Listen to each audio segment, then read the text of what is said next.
Di tahun 2017, pneumonia merupakan penyebab utama kematian pada anak-anak di usia 5 tahun di Indonesia. Pneumonia ini merupakan peradangan akut pada paru yang disebabkan oleh patogen seperti bakteri, virus, jamur, dan parasit. Pneumonia secara umum gejala-gejalanya seperti demam ya, kemudian ada batuk atau pilek, nafas cepat ya, kemudian ada sesak nafas disertai kelihatan sekali gerakan dinding dada ke dalam atau yang kita biasa sebut retraksi dinding dada. Kemudian jika diukur kadar oksigen di dalam darahnya rendah atau hipoksia. Dan jika ditambah pemeriksaan penunjang lainnya di ronsen paru itu ada gambaran infiltrat atau konsolidasi ya. Kemudian gejala pneumonia yang atipikal itu biasanya awalnya itu hanya demam, terus batuknya ringan ya. Secara klinis dia baik saja ya, tidak ada sesak ya. Bahkan sering disebut walking pneumonia. Tapi begitu diperiksa radiologinya atau ronsen parunya, gambaran paru-parunya itu tidak baik ya. Di mana gejala klinisnya itu tidak berat atau tidak sesak dibandingkan dengan gambaran paru.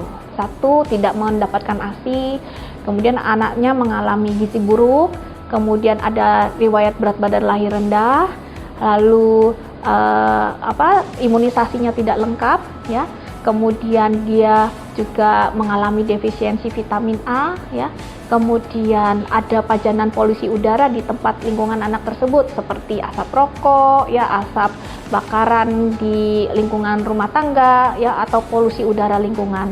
Selain itu, cuaca dingin juga bisa mempengaruhi meningkatnya risiko seorang anak mengalami terinfeksi pneumonia. Jika orang tua mencurigai anaknya terkena pneumonia, sangat diharapkan orang tua tersebut membawa anaknya ke fasilitas kesehatan terdekat. Di situ, anak akan diperiksa dan dianalisis oleh tenaga kesehatan, terutama dokternya. Apakah kondisinya parah atau ringan, ya? Jadi kalau dia ringan, bisa dilakukan rawat jalan. Tapi kalau mengalami keparahan, harus rawat inap. Rawat inap jika anak tersebut membutuhkan oksigen ya, kemudian kekurangan cairan, tidak bisa makan ya, dan dia membutuhkan antibiotik yang harus diberikan secara intravena atau disuntik ya, dan pemberian terapi suportif lainnya. Yang pertama adalah jangan panik berlebihan ya. Jadi kita harus tenang. Kemudian yang kedua, kita berikan asupan nutrisi atau makanan yang bergizi buat anak-anak kita, termasuk ASI ya, di mana pemberian ASI eksklusif selama 6 bulan bisa sekali membantu anak melawan penyakit ya. Selain itu, nutrisi yang cukup juga membuat anak kita memiliki gizi yang baik sehingga bisa melawan sakit penyakit yang ada di lingkungan. Lalu kedua, balita perlu mendapatkan vitamin A ya 2 kali setahun di posyandu. Ketiga, kita harus mengurangi polusi asap di lingkungan rumah tangga ya. Jadi untuk anggota keluarga yang mau rokok, mohon maaf, stop rokoknya ya.